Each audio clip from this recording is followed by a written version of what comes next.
Good evening, everybody. We finally managed to get that up there, although at a 40-degree angle, but we can live with that today. So I'm Badhri, and I'm the secretary of the BITSAA Silicon Valley chapter.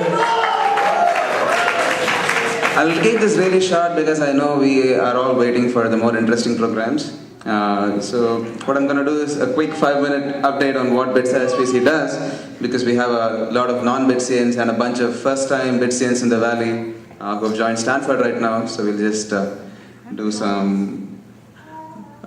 Okay, so what is BITSAA SPC? So we're a not-for-profit organization, an unveiling organization, and we are registered in California, and blah, blah, blah, 501c3. And if you want to know everything else about the org, you can go to the website spc.bitsaa.org, and if you want to get spammed every week with evites and reminders about this event, then you subscribe to bits-spc at yahoogroups.com.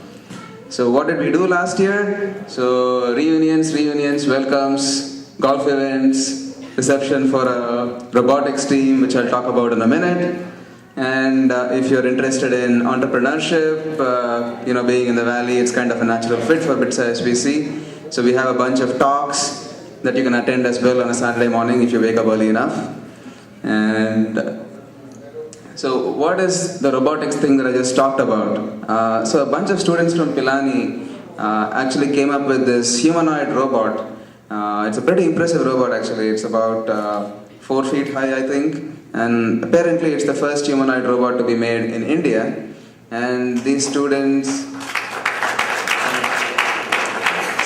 actually participated in Robo Games, which is like the premier robotic games conference in San Francisco this June. And they were placed 6th out of 30 teams, which is pretty impressive, given that all the 5 teams ahead of them were Korean teams, and they had the next generation hardware available with them. So what we've decided is that we'll make available all the hardware that they didn't the first time around, and they'll come back next year with Acute 2, and we hope they can do better than this. And this is something that all of you can actually participate in and help if you feel interested in it, and we'll send you email about this in the next month or so. And on a different note, I'd also like to briefly mention something about this BITS alumnus, Manish Bharadwaj. Some of you may have heard about this already. It's a pretty unfortunate story. He's a 34-year-old BITSian who's diagnosed with acute myeloid leukemia, and he's in urgent need of a bone marrow transplant. And the problem is that there are very few South Asians in the National Bone Marrow Registry. And it becomes really hard because the chances of a match are 1 in 200,000. So we'd really appreciate if some of you or all of you could, sign up for the registry. It doesn't take too long, just a 5-minute cheek swab. If you haven't done it right now at the registration desk, you can also go tomorrow to the Livermore Temple. And if you'd like more information about helping Manish out or any other patients who are suffering from this cancer, you can visit lifeformanish.org or aadp.org.